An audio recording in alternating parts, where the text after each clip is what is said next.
All right, welcome back to another episode of the KarterKast. I'm your host, Carter Bond. With me, as always, Ben, back in person. We're 3 in a row. Yeah. 3 in a row here. This might be like a semi-permanent spot until the tournament. Ben, you know what happens on the third date? If you're watching on YouTube, if you're listening, you're very confused at what's happening right now. It's like, what? College basketball right now, we talked about it for like an hour right before we started. I just want conference tournaments to start. Yeah, no, I think that's what makes doing the podcast now kind of challenging. Yeah, is that we're just kind of done with being like, you've heard what we is say. UConn good? Is Purdue good? Yeah. Is Houston good? Like, we've told you who we like, who we don't like, and not a ton is changing my opinion at this point. No, not a ton is changing my opinion, and also I'm going to be delusional about my same thoughts. Like, I'm going to say, yeah, Duke can win the national championship. In my heart of hearts, Duke can't win the national championship. And I'm like, Kentucky's going to win the national championship. And you're like, Virginia can make the second round of the tournament. Yes, like crazy takes. As they're losing to Boston College as we're recording. Yes. So we're spitting out crazy takes right now. Yeah, this is insane. Welcome to Undisputed. I'm your host, Skip Bayless. No, but before we get into today's episode, we are brought to you by... You see it right there if you're watching on YouTube or Spotify, SeatGeek. Download the SeatGeek app today or go to SeatGeek.com for $20 off your first purchase, $50 purchase minimum required. Use code KarterKast, KarterKast, and you'll get $20 off your first purchase. Download the SeatGeek app. It's the best place to buy tickets. Utah Jazz. If you go to a Utah Jazz game, you have to have SeatGeek, so easy to go right in. Use the app. It's super smooth. It's super easy. You can go on the app. You can see where your seat is. You can see exactly what seat number you have. So bigger fellow like me, I'm like, I want the aisle. I don't want to be squished in between two, bigger people. I need to be on the aisle. I need my leg space. SeatGeek can do that for you. It tells you your aisle seat. Download the SeatGeek app today. Use code KarterKast. Let's get into the show today. Be honest, we don't have much. No, we don't. This is not a ton has happened. That's that noteworthy from a pure basketball perspective. Yeah, because you can talk about tonight, Tennessee beats Auburn, but like Tennessee's better than Auburn. Yeah, and that's just what it is. They were a 7.5-point favorite. This shouldn't be a surprise to us.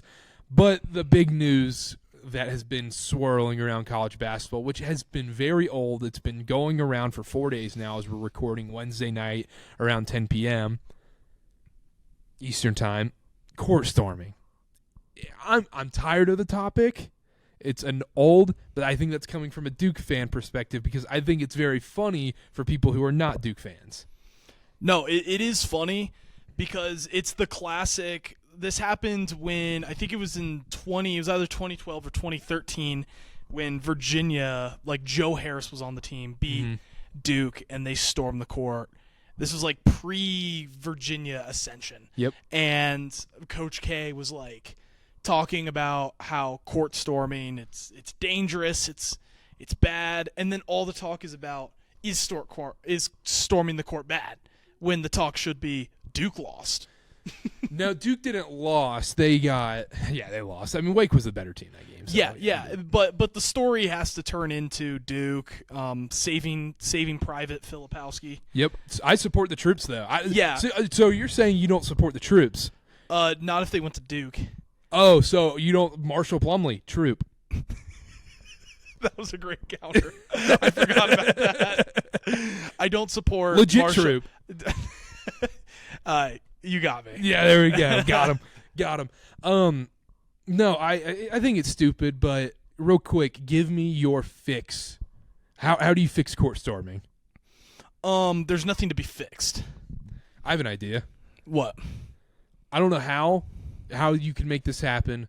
You figure out one way where you're like, hey guys, you can rush the court, but there is a booby trap on the court, or like it's a mouse trap or a rat trap or some kind of booby trap on the court. Like you can fall through the court, but you can court storm at your own risk. There should be like signs that say court storming at your own risk. Like, we are not responsible if Kyle Filipowski punches you in the face. So I was obviously as a Duke fan when I saw, I was like, Kyle Filipowski should have decked that kid. Yeah, no, it's one of those things, at least for me, where I don't take any issue with anything that was happening on the court. Yeah. It's understandable that not excusable, but like, you know, you can see where someone would push Filipowski, where Filipowski would try to trip some kid.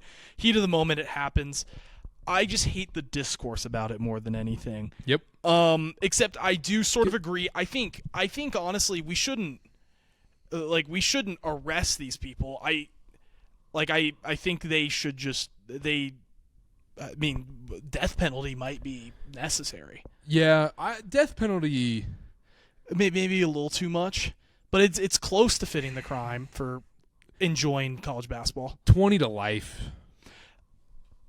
I guess I can't even keep. I can't do the Jay Billis. No, I can't do it either.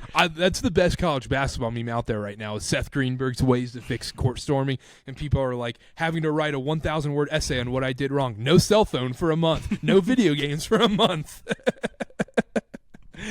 I guess when people are talking about others needing to be arrested, the biggest question is like, who are the people who are pushing this narrative?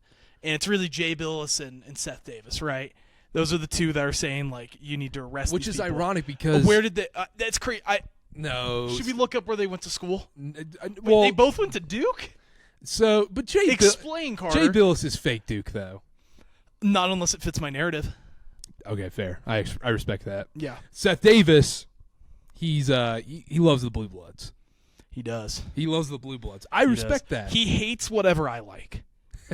It's like, do you ever meet people where it's like you feel like you're a reasonable person, but there's like one or two people where you're like, this person and I don't see eye to eye on literally anything ever. Yep. That's me and Seth Davis. That's me and Dylan Wilkerson, who I do the football podcast with, if you're new to the college basketball show. Yeah, no, exactly. Like Seth Davis, it's like, I'm picking BYU's a lot of fun, but I'm picking them to lose in the first round. Yep. I don't know if they're good. It's like I don't know if they can if they're built for March, which is stupid anyway to say anyone's built or not built for March. It's especially stupid to say that about a team that jacks threes all the time. Yeah, but there's a high variance. Yeah, it's a high variance. That's the thing, because 3-point shooting doesn't necessarily travel in March. It's true. So that's fair. That's a whole separate point. Yeah, but I see what you're saying. But yeah, the whole court storming thing is stupid, and it's dumb. Anything else on it? I don't have anything else. No, it's just dumb. Filipowski did milk it though. Something that we didn't have on our agenda I want to bring up. All right. Expanding the NCAA tournament. Thoughts? Death penalty for those people that want to expand the NCAA tournament. Agreed. Move on. It's easy as that, because imagine the tournament starting on a Monday. Because that's what it would happen. Oh, you know what would be kind of fun though? An extra week. No, they treat it. They do Selection Sunday still happens, but what's happening is, you know how they have those courts like AAU, and there's just like 7 courts and they're all basketball games. March Madness should just turn to that. Wasn't that just the 2021 tournament in Indianapolis, essentially? It's true, but I'm not. Yes, it should be like that. We have it at one location, but we purchase and create this massive facility. We have like 4 different facilities, and they've got like 10 to 12 basketball courts in each facility, and they're all playing at the same time. If we're doing 128 teams, 128 teams, which shouldn't happen. That's my idea. We turn into an AAU tournament. We're sitting here talking about, can the 12th seed in the ACC get into the field? Yeah, I saw something where it was like Miami would be on the edge of the bubble. Yep. In that format, which is absurd. You would pick Miami to win in the first round, though. I would have them make the round of 64. At least. Yeah, have them make the. Yeah, they're like, I don't even know. A huge tournament run. They made the round of 32. Virginia's in the round of 100. 28. So I don't stupid. know. It's dumb. Expanding the tournament's very stupid. Speaking of Duke, I wanted to get this off. Mm-hmm. I have a Duke bet. And so, as you can see, my fingernails are not painted. Jared McCain's are. If Duke wins the national title, I will paint my fingernails. I think that's fair. I think it's very fair. Yeah. I don't want to I don't want to paint my fingernails, though. Yeah. I have a lot of pride. But it's absolutely worth it. Which is ironic, saying I have a lot of pride. Yeah, no, I think Duke, looking at this Duke team, I still have questions about, this past Saturday, it didn't help me a ton in the I'm concerned that Duke is soft. Yep. It does. They responded. But they didn't help their case in that specific scenario that as we discussed. But no, I don't even know. I mean, it wasn't like bully ball though, because like when they lost to Tennessee last year, it was just straight up bully ball, and they got. I meant more of the court storming thing. Yeah. Court storming thing, Less the actual game. Yeah, that's a game like even where I'm like, oh, if you believe like you shouldn't believe in this Duke team and not believe because they lost Saturday. That was you knew they were losing. Everyone knew they were losing that game. We need to pick a team to where we're going to do some ridiculous bet that we can come up with on the podcast. Both of us, we combine and say, hey, if this team makes the Final Four, we will do this. Whether, Big Cat Barstool always has his pinky bet or whatever for, if the Texans win the Super Bowl or whatever. It's got to be a conceivable team. Wisconsin? Like we can't just that'd be a good one. But we can't just be like the 14 seed. No, that's stupid. Like yeah, I think it's got to be like a team that legitimately could make it. And what's crazy the bet? enough. Should we each nominate one that we would like for this? I vote Wisconsin or a bet. Are you talking about doing a bet or talking about a team? Like a team, like a pinky bet for that team. Wisconsin's a good one. This could be. I want it to be like kind of dangerous though. Kansas. That's a good one. I was thinking for some reason I had Alabama in my mind, but it's a little dangerous. That's a little too dangerous. Auburn too. Auburn. I don't want to f around with Auburn. Yeah. No. I think Kansas is the best because Wisconsin's kind of a cop out answer. Yeah. What's our bet then? What do we have to do? Soup kitchen. Do not want to do that. I don't want to. Yeah. How about that? That can be like we've still got a couple. We'll figure it out. Maybe we'll put out a poll or something. But Kansas is our team. The bet is to be determined. Yeah, but we staunchly believe that firmly believe that Kansas will not make the Final Four. Yeah, I staunchly believe. Well, not like to that degree, but I would give it. What's the percentage that they make the second weekend? Is it bad if I say 30?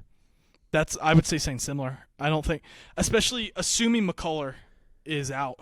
Other thing on the agenda, Jim Nantz. I think people are going to be like, it's going to be talked about. You're going to see Iron Eagle with Grant Hill and Reggie Miller, whatever. Don't we miss Jim Nantz? Yeah, and you're just like, oh, Jim Nantz, wasn't he awesome?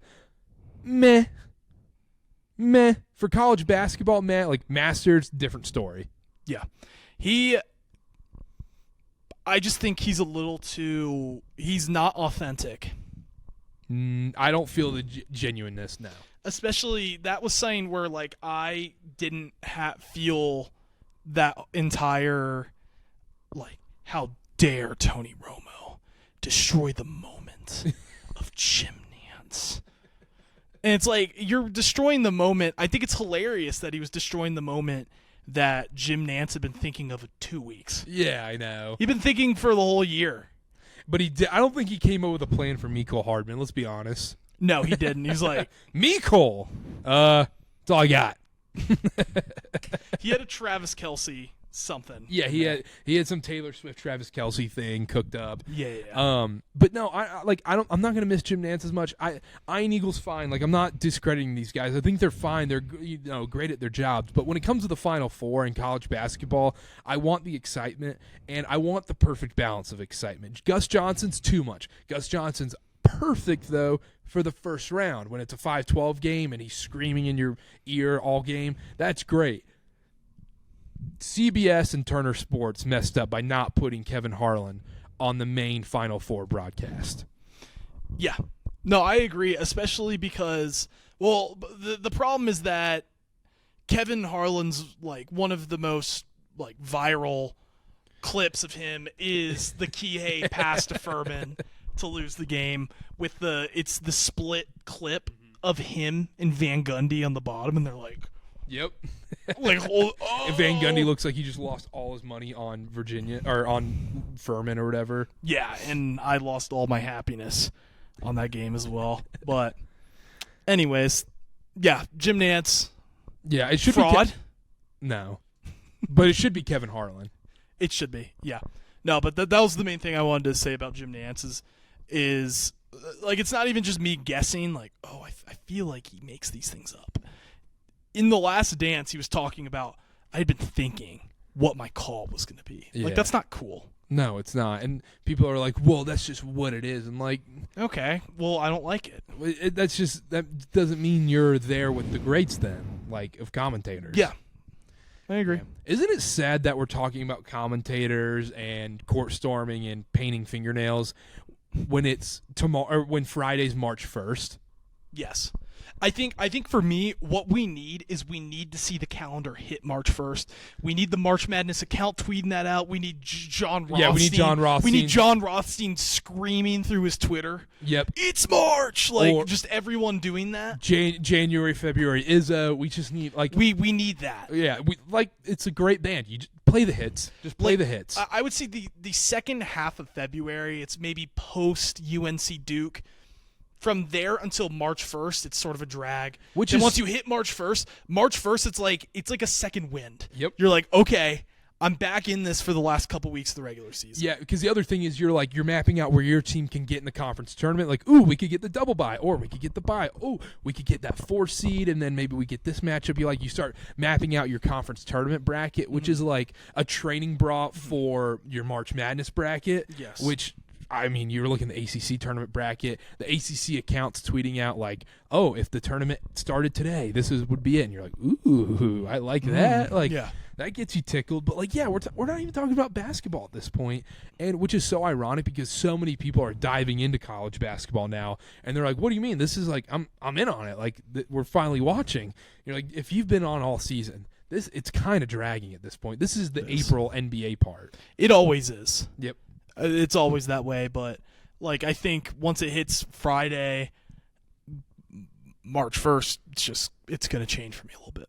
Maybe a little bit, but once it's on prep, we're doing the Duke Carolina show, then I'm like, okay, it's go time. Yeah, because right following that, we're going to have the ACC tournament or conference tournaments in general, I mean. And especially that Duke Carolina week, that's when like the low majors and some of the mid majors are going to be starting their tournaments. Yep. So you have that bleeding into Duke Carolina. It's perfect that way. Yeah. Do you like the random tournaments, the MEACs, the ASUNs, the Colonials? No, I like the championship games though. Yep. Especially because I think I've been tracking some of these mid majors a little more this year, so I'm going to be invested in being like, is Samford going to win? Yep. High Point's the one I'm looking at. Yeah, just teams like that. Even watching some A10 will be entertaining. WCC, it's like, because Gonzaga's not necessarily a lock, so they might need that. It makes the WCC feel way more meaningful. Mm-hmm. Yeah, just things like that I'll definitely be looking for. Yeah, I people like to overrate. They're like, conference tournament time, let's go. It's like, my friend, I don't want to watch the bottom of the MEAC play on a Tuesday in an empty NBA arena. No, that doesn't do it for me. But it's like, I'll want to watch. But the buzzer beaters that pop up on my Twitter timeline or someone texts me like, hey, turn on ESPNU. This game's a 1-point game with 5 seconds left. But like, and then it'll be March Madness is here because North Carolina Central beat Norfolk State on a buzzer beater. Yeah, no, it's like, it's got to be like the Samford stuff, the Ivy League, just seeing who comes out of that. Like the conferences that normally produce teams that have a chance, like McNeese State, whatever conference they're in, paying attention to them. What conference are they? It's really, I don't know what conference they're in. I don't know. That's why I said the conference that they're in.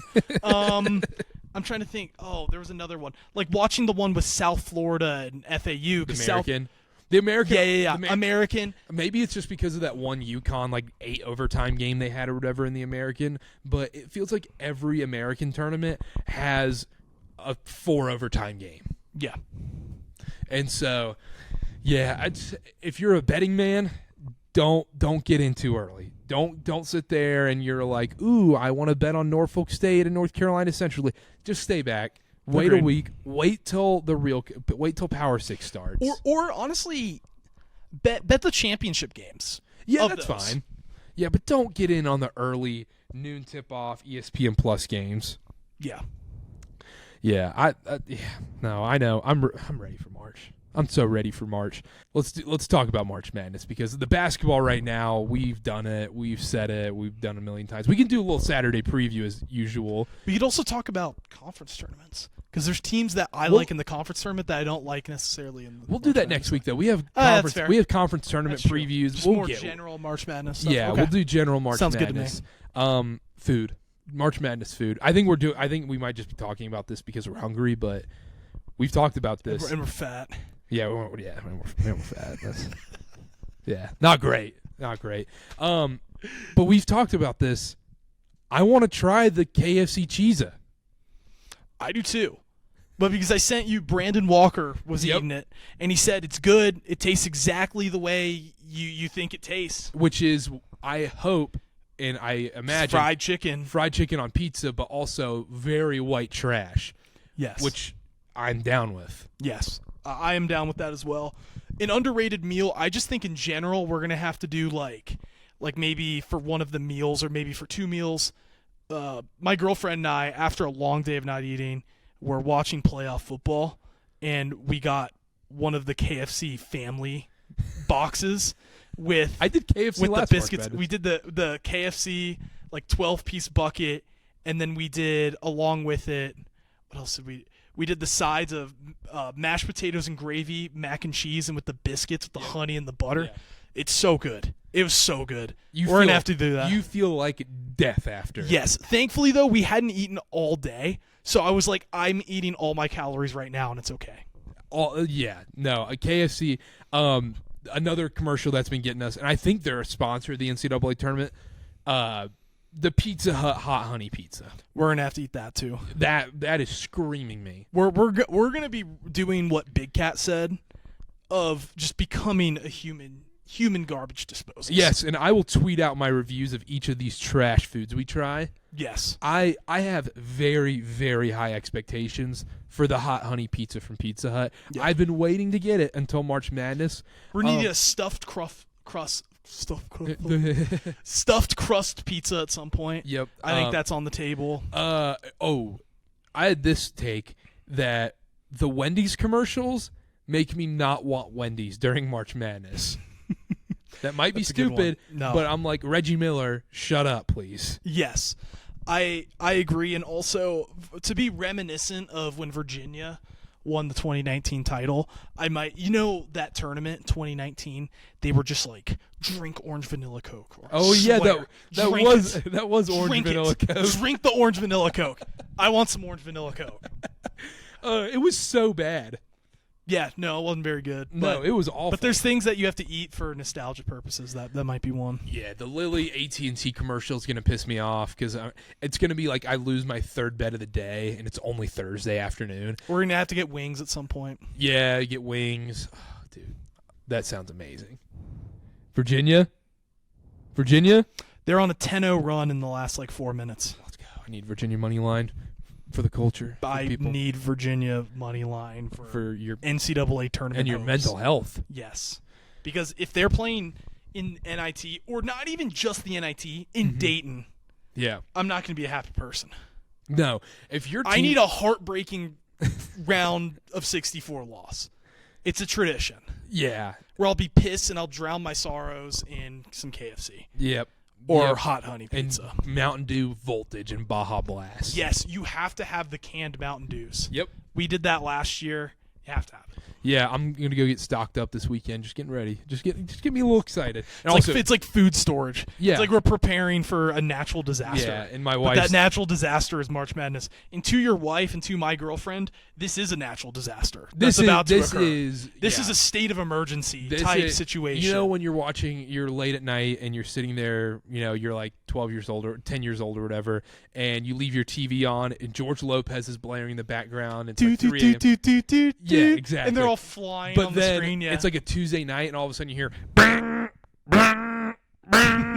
you're like, what the hell is happening? You're like, it's the world ending. That sound is just going off for all girlfriends and wives during March Madness. Is that emergency preparedness test? Is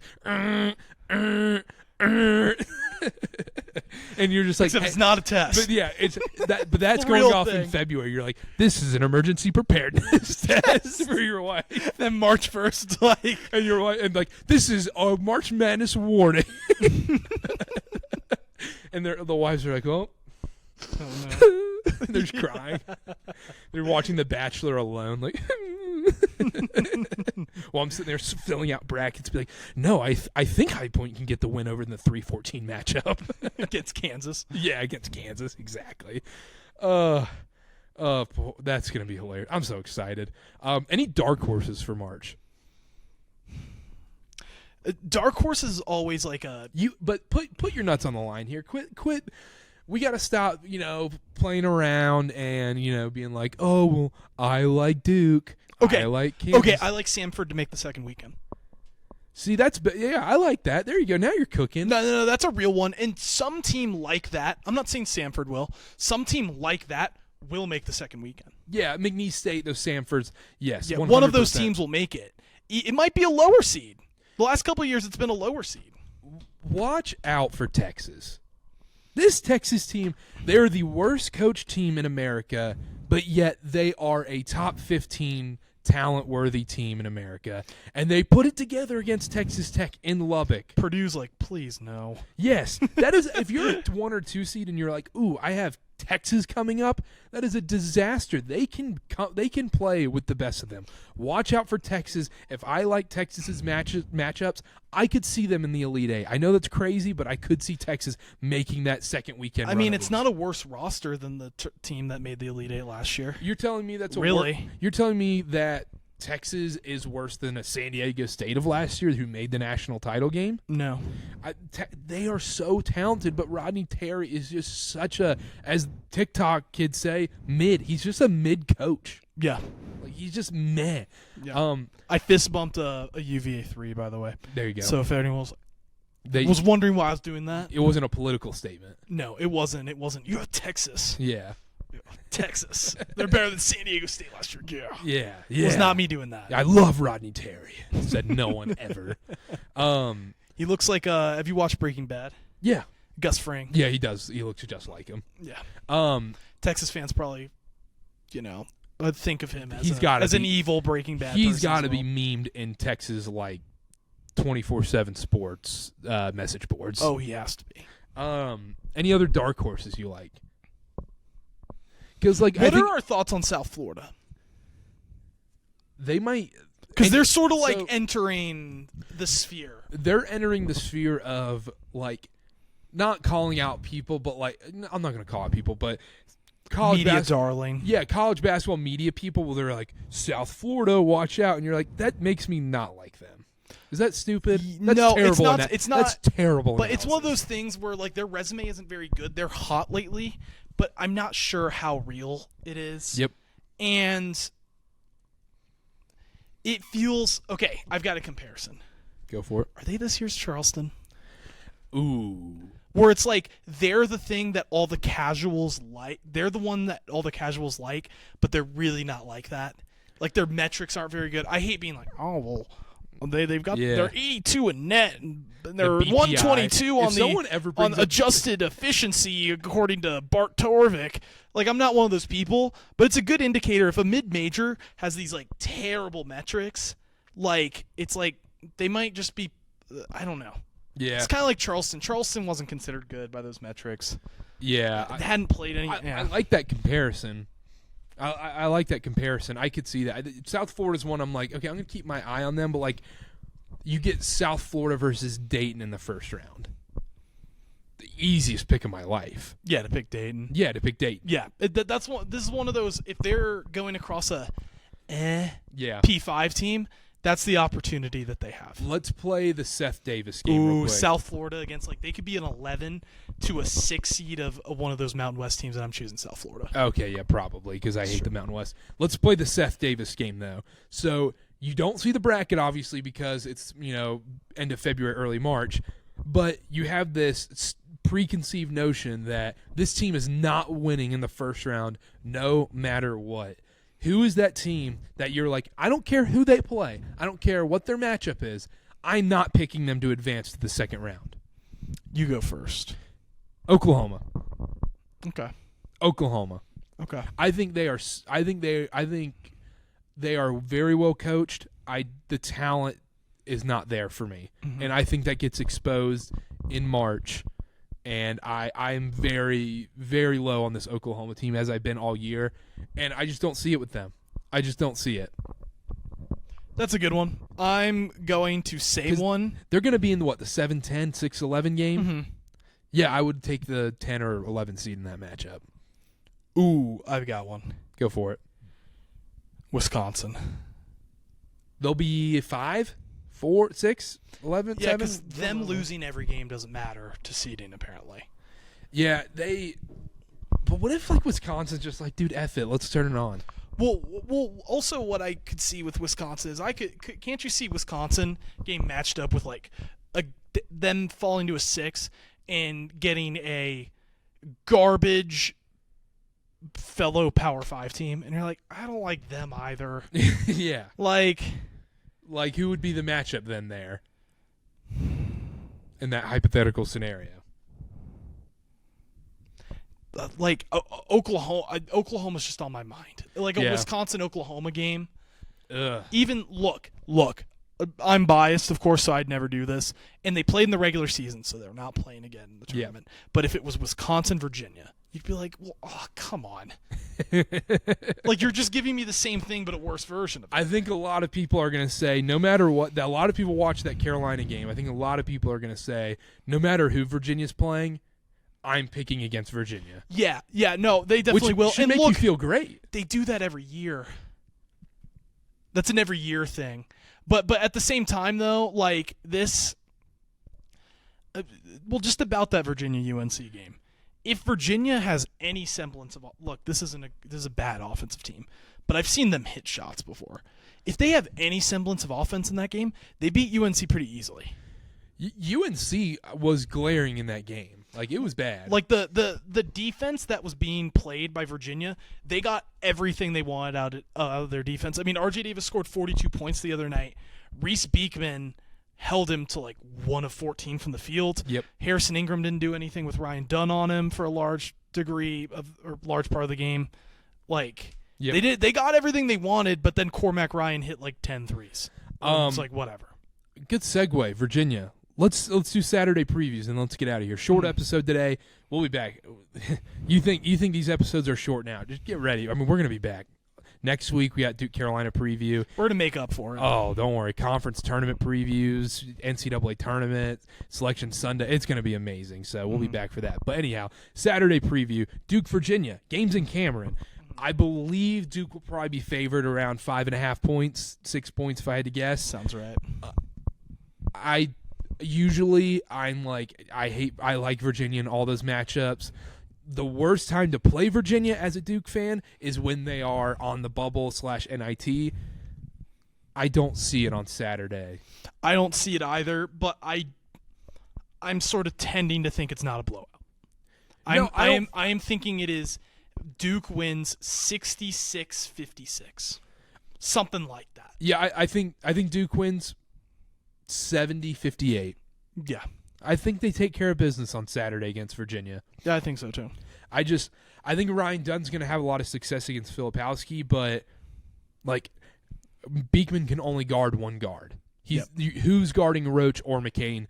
I think that's going to be the key player. Once you find out who's guarding, I would assume Beekman goes on to McCain.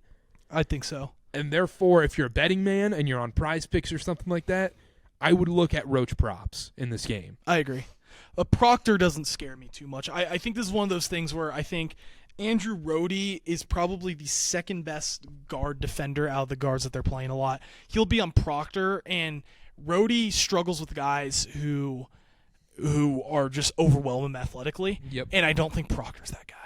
No, you never know what Proctor's going to show up, though, is the issue. Yeah, but it's not going to be he can't stay in front of Proctor. Yes, 100%. That's not going to happen, yeah. And that's his biggest issue.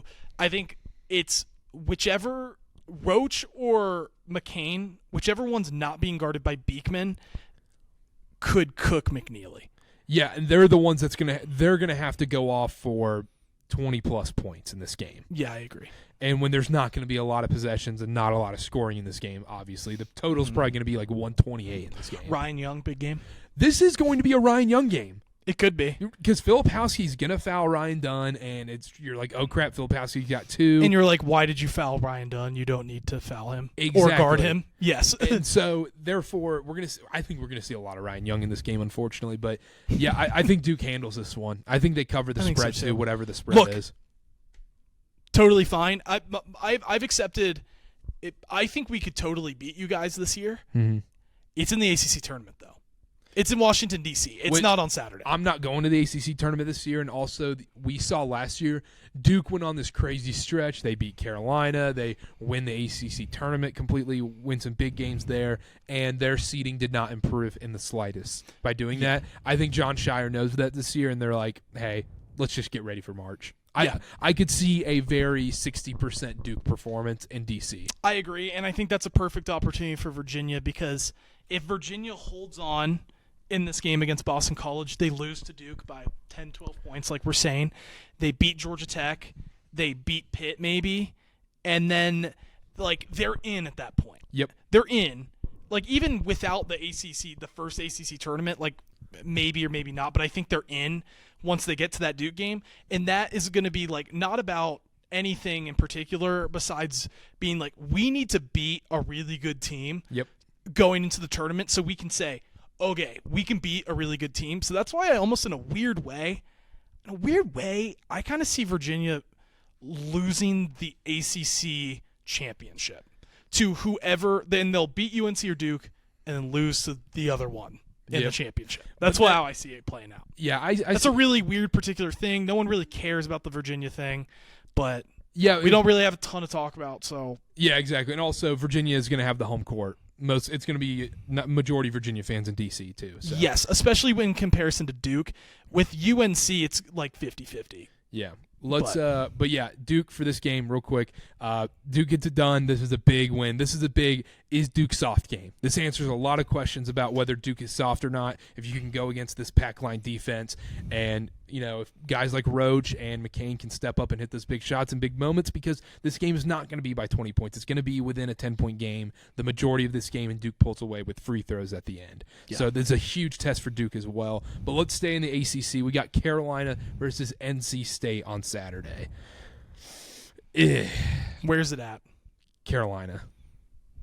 I like them in that spot. Carolina or State? Carolina. State wins either today or Monday. Or Saturday or Monday. And it's going to be Monday. UNC's going to beat NC State. Duke's going to beat UVA. And then that sets up perfectly for an NC State PNC win. This is a all-time Kevin Keats kitchen sink 2-game stretch. Yeah. Where he's like, hey, I threw it all on the table. If he wins these 2 games somehow and they still miss the tournament, but then State fans are like, oh, well, he beat Carolina at Carolina and he beat Duke, is he all that bad? Yes, he's all that bad. Fire Kevin Keats. And that's the problem, is a lot of these ACC programs are having wins that save coaches' jobs. Like Jeff Capel and things like that. And it's not like, oh, well, it's good that they saved their job because they're actually a pretty good coach. No, they're not. Nope. Which is why they're on the hot seat to begin with. It's why the ACC is in the spot that they're at. Except the problem is we have these hot seat coaches. I do think there's sort of there's light at the end of the tunnel, because I think Notre Dame and Georgia Tech got their coaches right. I think they did too.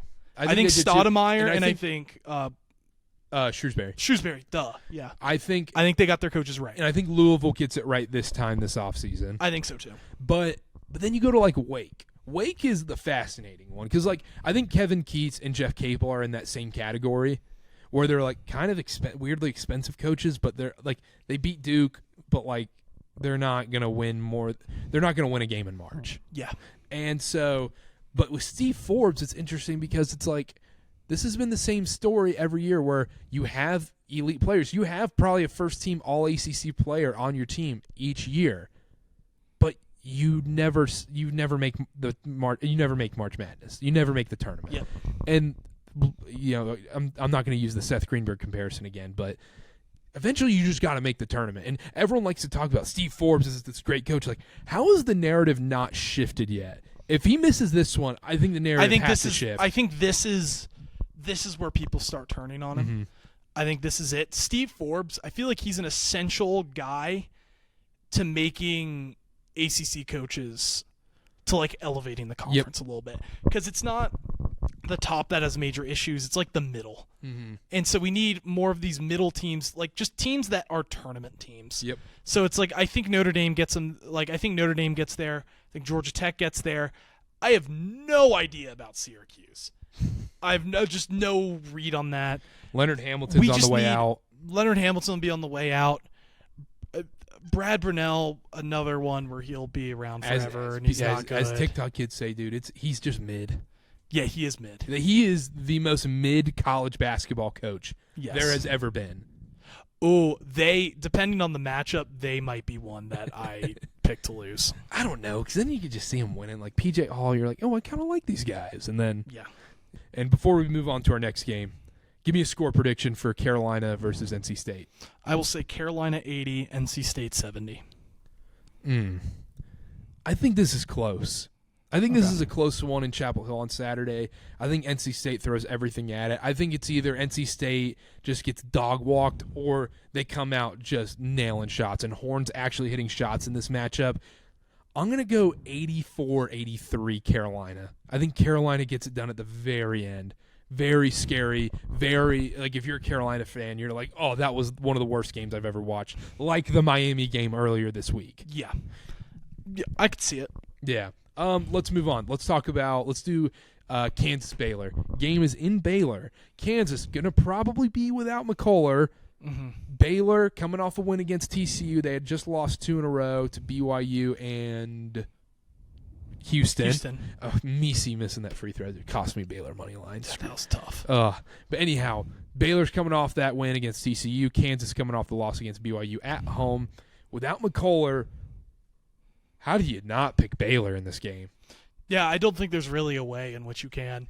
Especially I don't think this is it's a bounce back spot. No, this Kansas team is spiraling downward. Yeah, that's what I was going to ask you. Is it time to hit the panic button on Kansas? Absolutely.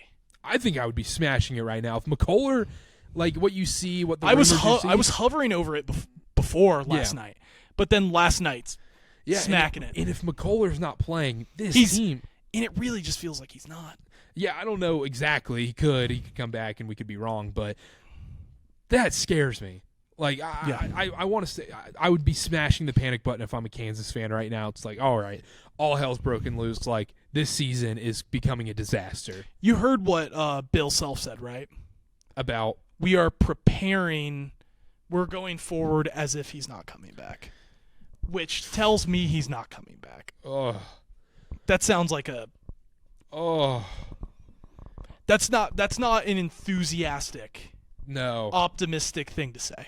Yeah, but maybe so many people are going to be against Kansas in this spot that they're just like, you know what? Don't overthink this. Yeah, you're right. It's like this game right here we're watching. It's 72-68. I mean, things could still happen. But Virginia opened as a dog, and you're like, don't overthink it. Don't overthink it. You're right. Don't overthink it. Give me Baylor in this one. I'm hoping the Baylor spread's less than 3 so I can take Baylor. Mm-hmm. I think you can live with being wrong in this instance. Yes, and also Kansas has not been great on the road. They've lost to teams like UCF and West Virginia on the road. So, and especially without McCullough, and they got destroyed by Texas Tech. Yeah. And we're going into Baylor. Give me Baylor. You're right. Don't overthink it. Don't overthink it. Score prediction. I'm going to say Baylor 82, Kansas 74. I'm going to go Baylor 75, Kansas 68.